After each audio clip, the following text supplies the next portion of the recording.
Welcome to the 2014 Cowboy Fast Draw National Championships in Mitchell, South Dakota. Fast Draw takes the mentality of the Old West, mixes it with modern technology, and then they determine the fastest draw in the land. Over the next 30 minutes, we'll show you the sights, the sounds, and the people involved in the competition. Good evening, I'm David Brown, but for this show and this show only, I'll go by my Fast Draw alias of Dynamite Dave. Since it was founded in 2002, the Cowboy Fast Draw Association has become the largest organization dedicated to the sport. Fast Draw requires focus, intensity, but most importantly, a quick trigger. With an explanation of the rules and regulations of Fast Draw, we needed someone whose name and personality match those qualities. Here's Cal Elrich, otherwise known as Quick Cal. I am the current director of CFDA. I'm the only man to have won 3 national CFDA championships. Hey, Cowboy Fast Draw is really the most fun you can ever have with a gun. It's the spirit of the romance and legend of the Old West, right here in the modern times. The shooter is 21 feet away from the target. And if you're off just slightly, not even 1 degree, you will miss that target. That is a hard target to hit on the draw. That target is 24 inches. The ammunition here, all we ever do, never attempt fast draw, any fast draw with live ammunition. So we only use wax bullets. We shoot single action revolvers.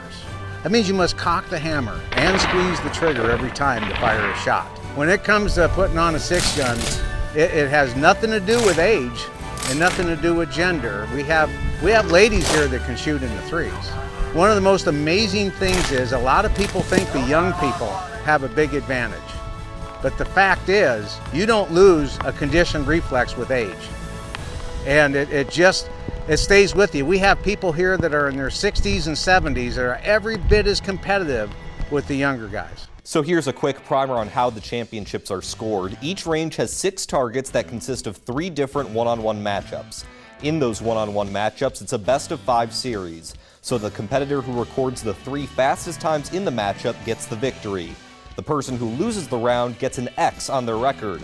Once a competitor gets 4 X's, in other words, whenever someone loses 4 rounds, they are out of the competition. This process continues until it's whittled down to the Magnificent 7, the top shooters in each division. We'll have highlights of this year's Magnificent 7 a little later in our show. Now, for the 2nd straight year and for only the 2nd time ever, the national championships were held in South Dakota. Cabela's outdoor store in Mitchell has already been the host for several state championships in the past, and with the support of the Powderhorn Ranch Regulators Shooting Club, it was ready to provide a national stage once again.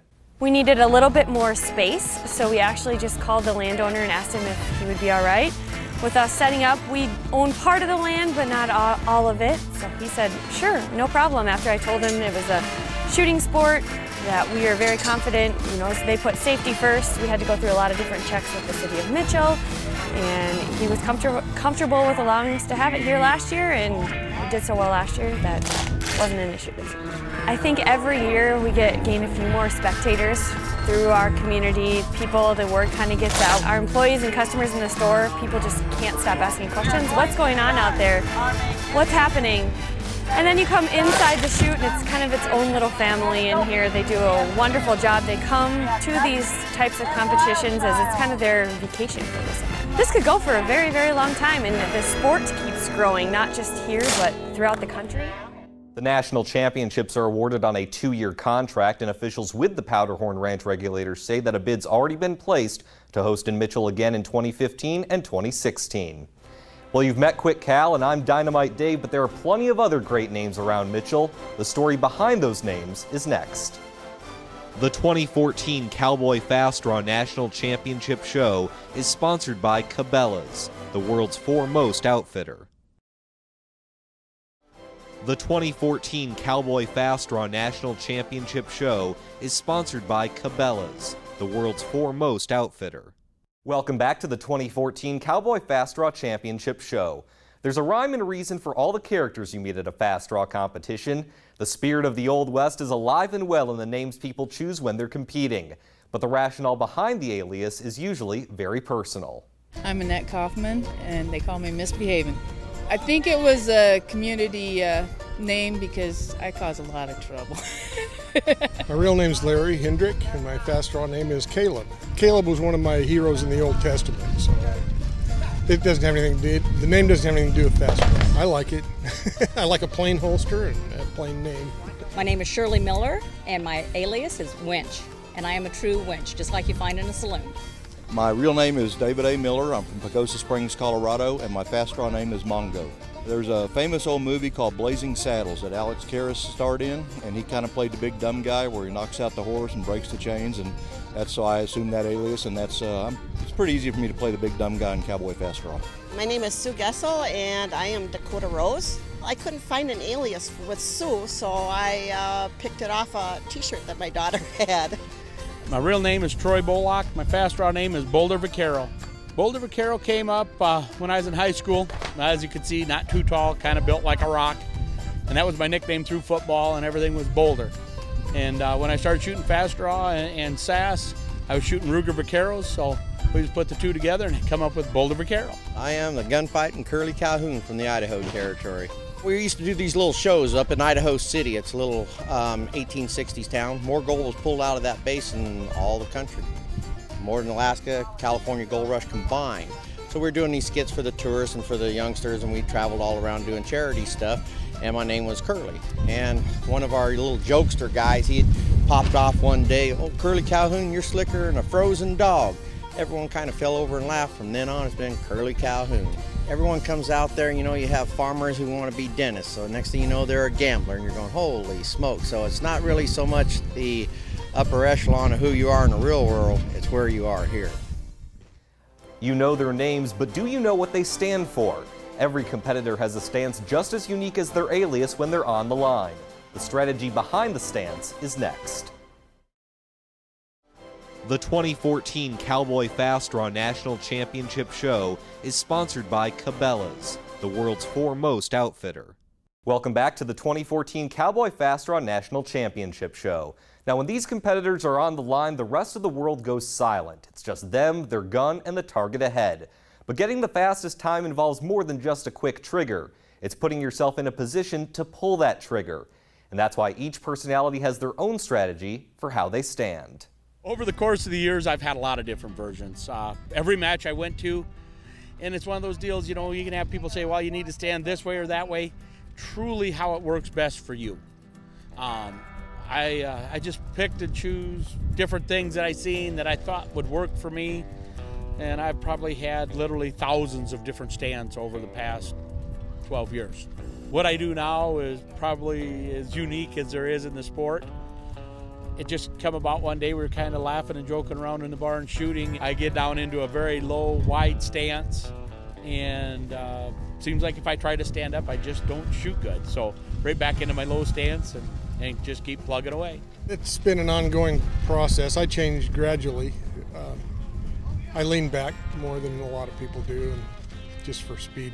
Have my right foot forward and I lean back, and I kind of lean over the gun a little bit. It's a little bit more speed, I think, yeah. I've probably gone through maybe like 3 or 4. You know, it's just, you kind of watch other shooters and you kind of form your own type of stance, and then you find what works for you. I try to line myself up with the target and then lower the one hip and then try to shoot. When I first started, I shot way left so I would turn, but now I figured out how to stand straight. But the best stance is where you're comfortable, because out here the surface isn't always level. So if you make yourself comfortable, it's mainly about your focus. Now I do more of a comfortable stance. I tip my hips forward and I just pull straight back. I've gone through 5 or 6 different variations, trying to figure out which is the most comfortable, which is the best for me, which is the fastest for me. I put my right foot forward, I lean back more, and just try to draw from the hip and keep the gun there. Unfortunately, you tend to poke the gun out in this sport, and that's the name of the game, is to keep it closest to the holster, and then you get a faster time. At first, I was bending over really low, and now I'm more standing straight up. But as of now, my stance changes every week because I'm pregnant. So my center of gravity is changing, and I'm getting bigger and can't move as much. So it changes every day right now. My feet are shoulder width apart, and I just lean back just a little bit, about this far, and that's where I'm at. I've probably gone through 10 different stances and draws, trying to be faster. And of course, with speed, you got to balance that with accuracy. So first 3 years I practiced a lot on speed, getting fast, and then I tried to gain my accuracy after that. So basically I developed the draw I have for speed, because everybody's getting faster in the sport, and I want to be able to compete at the higher levels at the end of the competitions. So I developed the draw for speed. I've been through about 4 stances. You know, I just kind of worked for me for a little while, then they stopped working, so I tried something different. The one I have now works good. I'm going to stick with it. Basically with my left arm, bring it across, because I have a problem of going to the left. It keeps me from turning my body to the left. So I bring my arm across, I lean back a little bit, and I can drop my shoulder. My stance when I first started was both feet level, right on the firing line. And then I realized that I wasn't getting leverage doing that, so I started leaving my right foot on the firing line and moving my left foot back behind me, and I put my pressure on the left foot, which left my right foot without any weight on it. And I still use that stance today when I shoot right-handed. Unfortunately, I've got an injury to my right hand, so I've now changed over to shooting left-handed, and it's a whole different game. I've changed it 4 different times, and it's changed because of the speed of the competition. You know, it's safety first, fun second, and I'm on top of all of that. But when it came to competition, I started lacking. I shoot a 7.5-inch gun, which is a disadvantage. Most of the guys are shooting a 4 3/4-inch barrel. So I started going, okay, watch the fast guys, see what they're doing. What do I need to do to get that 7.5-inch out there a little bit faster? So yes, I've gotten a little bit lower and a little bit more intense as it comes to the draw now. It's almost like I'm back in high school in track. I kind of get down just a little bit more, and then I just explode. Off the light, everything just kind of moves in one quick motion. Everyone goes, well, how do you do this? Now, I don't have any idea. It's going so fast, I didn't even know what was going on. When we come back, we'll profile a shooter who's no longer with us, but whose spirit is alive in all the national competitors. A tribute to the man known as Country Trader is next. The 2014 Cowboy Fast Draw National Championship Show is sponsored by Cabela's, the world's foremost outfitter. While the spirit of the Old West is always alive at a Cowboy Fast Draw competition, it's the spirit of an individual competitor that keeps many of these shooters humble. Ronnie Royalty, otherwise known by his alias of Country Trader, passed away from lung cancer in 2008 at the age of 54. But every year, the Powderhorn Ranch regulators find a way to honor his memory at all their various competitions. And the stage for this year's Magnificent Seven includes a tribute to the original Country Trader. Here are some words from his wife Diane, his grandson Colton, and his cousin, Powderhorn Ranch Regulator Co-Director Troy Bullock. He was just a true cowboy way. He was honestly the last of the true cowboys. I mean, he probably spent more time on a horse than he did a vehicle. And when we got him and Lucky Lady involved in Cowboy Fast Draw, he was in it all the way. His alias, Country Trader, came back from way back in the days of CB radio. And that was his alias because he used to go out in the country and buy and sell horses and lots of other things. A lot of people respected him because he was such a fair range master, and he kept our shoots running very, very smoothly by doing that, and he made a lot of friends along the way. My favorite thing about him, we usually pick on each other a lot of times, and he usually rides horses, and I ride horses with him when I was probably 5 years old.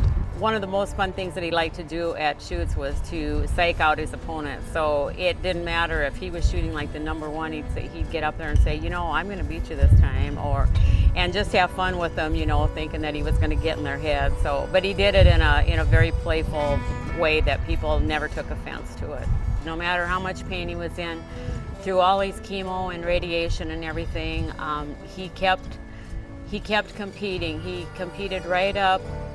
The 4th of July shoot was the last shoot that he actually tried to compete in, and his hands were bothering him so much, and he had so much pain in his arms and everything that he was, after he had dropped his gun a couple times, he pulled himself out of the contest. And so the 4th of July shoot in 2008 was the last shoot that he actually participated in. We all like to pay tribute to him, and so this stage is one way that we can do that. This poem was actually written by his brother at the time of his death, and he gave it to me the night before the funeral, and it means a lot to all of us because as you read it, you can tell that there's references to a lot of his close friends and family in there. I think anybody that knew him, loved him, And those that didn't know him, I think from the stories, can understand and feel the spirit that he gives us. We've teased you with the highlights, and the Battle of the Best is just around the corner. We'll show you who emerged as national champions in the Magnificent Seven when we come back. The 2014 Cowboy Fast Draw National Championship Show is sponsored by Cabela's, the world's foremost outfitter. Welcome back. As we wrap up our tour of the Fast Draw Championships, we'll show you the men, the women, and the children who battled it out to become the best of the best in the Magnificent Seven. The Magnificent Seven gives everyone a clean slate in a double elimination style tournament. Let's start with the Annie Oakley division, which is the girls' championship. This year's competition only had the top two shooters, Dusty versus Wildchild. And in the end, Dusty was the clear winner, defeating Wildchild in back-to-back rounds to claim the national title. Up next was the Billy the Kid division to determine the boys' champion. This is how the shooters were stacked up heading into the finale. Little Country Trader, the grandson of the late Country Trader whom we just profiled, lost 2 straight rounds but still did his grandfather proud. He ends up in 6th place. Sheriff Rango came in as the 3rd seed but lost consecutive matchups to the 4 and 5 seeds. He still rides away with 5th place. Shotgun Slade managed to upset Sheriff Rango to move up in the final placing, but he wasn't as quick as the shooter known as Fast and Furious. Shotgun Slade ends up in 4th place. And Fast and Furious would continue to furiously move up in the finale. He eliminates Trigger Happy, who walks away with 3rd place. The ultimate showdown would pit Fast and Furious against the shooter known as Spud, and that's where the underdog would finally slow down as he got caught in Spud's web. Fast and Furious finishes in 2nd, and Spud is your new national champion. It's a relief for the Idaho native, who avenged last year's 2nd place finish. I don't practice a lot. I think it's just luck and just experience of it. Because like people are always saying, wow, you're so fast. How do you get that fast? When I first started, I was shooting 2s. And it just gradually, as you shoot more, you're going to get faster and more accurate as you go. So here's a look at the final results. Little Country Trader is 6th, Sheriff Rango is 5th, Shotgun Slade is 4th, Trigger Happy's in 3rd, Fast and Furious is 2nd, and Spud is your new national champion. The Ladies' Magnificent Seven was next, and here's how the board shaped out before the competition. The top seed Lefty Lipscomb was looking to win her 2nd straight national title. The 7th-seeded Babe couldn't move up in the standings, losing 2 straight rounds to finish in 7th place. And the chalk would continue as Dakota Rose's only victory came against the 7th-seeded Babe. Dakota Rose loses twice to the shooter known as Lightning to finish in 6th place. And Lightning would continue to strike as she upsets her 2nd straight Rosie competitor. Texas Rose winds up in 5th place. The sun was shining the entire time, but Lightning was always just around the corner. She notches her 2nd straight upset, taking down the competitor known as Mother Nature, who finishes in 4th place. Lightning could not strike a 3rd time, however, but she does finish in 3rd place. She ends up losing to the shooter known as A Lot of Lead. And while A Lot of Lead could stop Lightning, she couldn't stop Lefty Lipscomb, who southpawed her way to an easy victory. For the 2nd straight year, Lefty is your national champion. I'm so happy because it's hard to do, to repeat, especially at nationals. I am so happy. Here's one final look at the ladies' results. Babe, followed by Dakota Rose, Texas Rose, and Mother Nature. The top 3 are Lightning, A Lot of Lead, and Lefty Lipscomb, who will look for a three-peat at next year's Cowboy Fast Draw Championships. Finally, the men's division looked like this. 3rd-seeded Caleb was the only shooter from last year's Magnificent Seven to make it into this year's finale. He was the 4th seed in 2013 and shocked the top 3 competitors to win it all. So the question was, would history repeat itself? In the beginning, there were some other upsets. 5th-seeded Boulder Vaquero, otherwise known as Powderhorn Ranch Regulator co-director Troy Bollock, lost consecutive rounds to the 6th seed Lawman and the 7th seed Beaver Creek Kid to end up in 7th place. Cowboy Fast Draw National Director Quit Cal also lost to the 6 and 7 seeds, so despite starting as the number 4 seed, he ends up in 6th place. Beaver Creek Kid's run would end next, a nice rise from the back of the pack. He loses to the defending champion Caleb to wind up in 5th. Little Greg Gunner started as the 2nd seed, but lost to top-seeded Marshall Cooper and Caleb to wind up in 4th place. But the story of the men's division this year was Lawman. The California native started out as the 6th seed and hit upset after upset on his way to the final 2. He eliminates Caleb, the defending national champion, who finishes in 3rd place. That hit Lawman against the top seed and fellow Californian Marshall Cooper, and this was as close a final matchup as there's ever been. Lawman already had 1X in the Magnificent 7 and needed to defeat Cooper twice in order to win it all. In their first matchup, it came down to the final draw, but Lawman hit his target while Cooper missed. That gave the victory to Lawman, setting up a winner-take-all final showdown. And in that showdown, it once again came down to the final draw as the match was tied 2-2. But this time it was Marshall Cooper who hit his target while Lawman missed. Marshall Cooper is your national champion, and afterward he talked about his close friend, Lawman. I'm comfortable the way he shoots. I know his style, but he really impressed me today bringing some of those faster times I haven't seen come out of him. We feed off each other. We have this certain energy and we feed off each other. So he started pulling those faster times. It made me pull faster times. So everything just turned out the way it was. So I was very proud to shoot that man, and I'll be proud again to shoot him again. So here's the final standings. Marshall Cooper is your new national champion, while Lawman's underdog run ends in 2nd place. The defending champion Caleb winds up in 3rd. Little Greg Gunner, Beaver Creek Kid, Quick Cal, and Boulder Vaquero round out 4 through 7. And as they say, that's all she wrote. Our thanks to the Powderhorn Ranch regulators and Cabela's for their hospitality. Until next year, I'm Dynamite Dave, signing off.